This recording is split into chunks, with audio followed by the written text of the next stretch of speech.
Yo guys all across the world, welcome back to SP Vids. Thanks for joining me again for another video. In this video I'm going to show you how there are two different ways to chop samples. Now they only kind of differ very slightly, but I thought it would be quite interesting to show you guys that there is actually two different ways to get a sample that's on one pad and say about 30 seconds long, to get that across multiple pads. It's nice and easy to do, and there's these two quick methods for doing it. One of them is a bit more destructive than the other one, so I tend to use the second one, which I'll probably talk about. But yeah, I'll take you through them both now, and then you can kind of decide which one you think's best for your workflow. So I've got a sample loaded in here. I use the import feature to import this from my computer.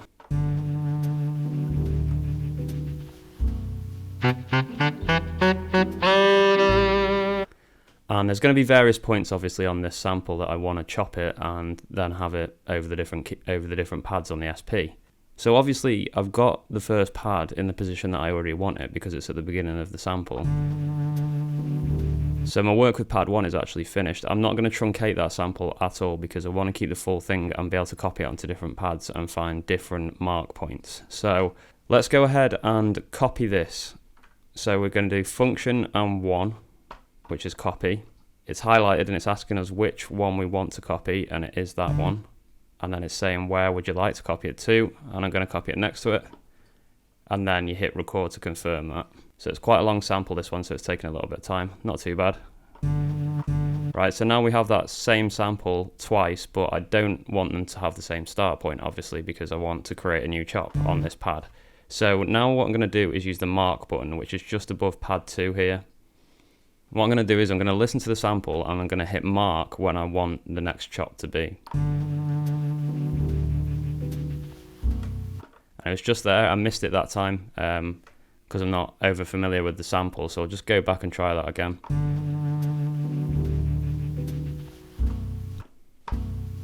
Okay, that's perfect. That's exactly where I want it. If it's not quite where you want it and you've just missed it slightly, you can use the start end button to adjust the start and end point of it so that you can get it perfect for what you want. I don't need to for that one because I got it spot on when I hit mark. So now I don't want to accidentally hit mark and then lose my mark point for that chop, so I'm going to truncate the sample, and it's easy to do. All you do is hit delete, hit the mark button, and then hit delete again.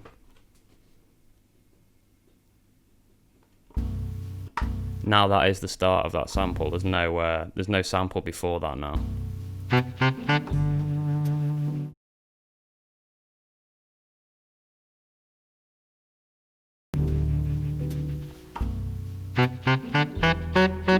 So now what I can do is copy that pad again onto this next one, which we already know. I'll just go through it quickly again though. Function 1 for copy.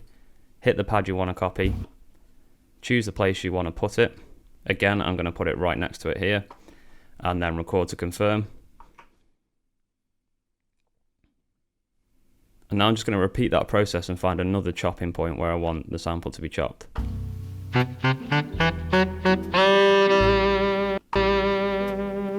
Okay, again, I've done quite well there to get it in the right position. I guess that's just from constantly chopping jazz samples all the time.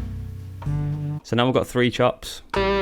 And again, I don't want any space or any noise before that, and I want to get rid of this mark situation. I don't want to accidentally lose my space again. So you will have to do that. Just when you are truncating, make sure you hit the pad that you want to truncate, and then you go delete, mark, delete again. Does its work here. Okay.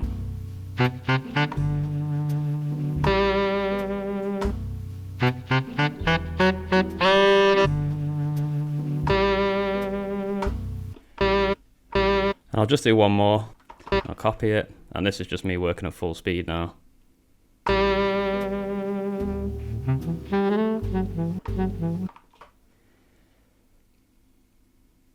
So there you go. Once you get down the workflow of that, you can really start to do these combinations of buttons really quickly.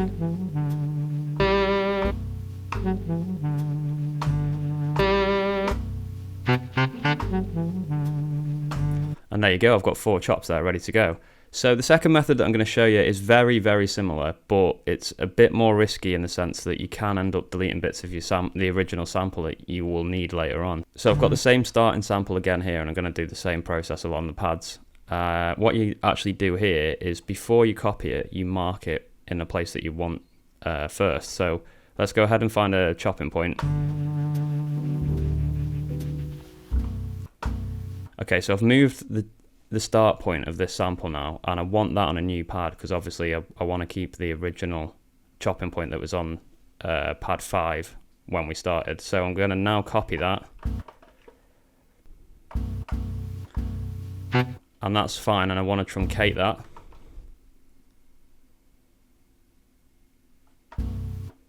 But the problem now is that both of these are the same.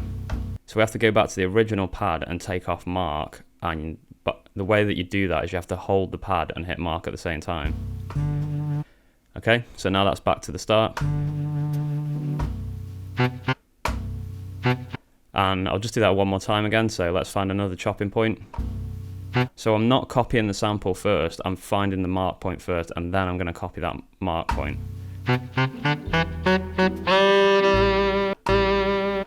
Okay, so I found it, so I'm going to copy it, truncate it, and then go back to the previous one. They'll be the same again now, and we take off the mark button.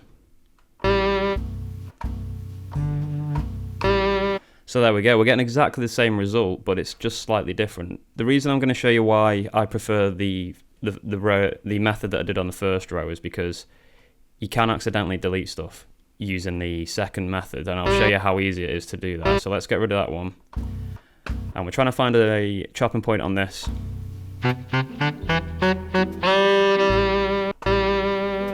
Now the situation that you get into here is you accidentally truncate this sample, which does happen a lot.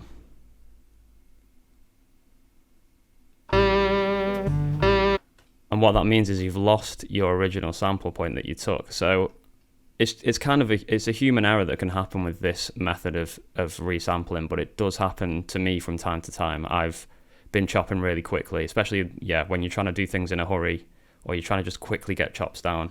You end up truncating the wrong pad, and then you lose a section of your sample, and you have to kind of go back, and I'll need to go back and find that second chop again, which is that one. So I've lost that on this pad. That's supposed to be on this pad, but I've truncated it accidentally. So yeah, that is something you need to watch out for with the second method that I've just showed you. So two simple methods there that are pretty similar, but obviously the second one is a little bit more risky just due to my experience with using it. You can accidentally hit that truncate too quickly on the wrong pad, and it means that you have to kind of go back and start again.